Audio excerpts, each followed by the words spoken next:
Xiaomi 12 Pro's image, it's more aesthetically pleasing. Display, absolutely gorgeous. It's incredibly fast. Proves one of the best around right now.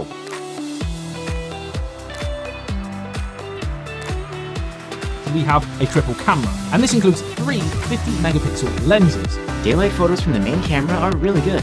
There's abundant fine detail.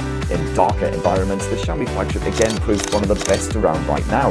The Xiaomi 12 Pro's portrait is just more natural looking and also significantly sharper and better colors. Speaking of that screen though, it is a proper stunner to rival any flagship out there for sheer eye candy. The resolution is quite sharp, and content looks crisp and clear. Blacks are super deep thanks to the AMOLED technology.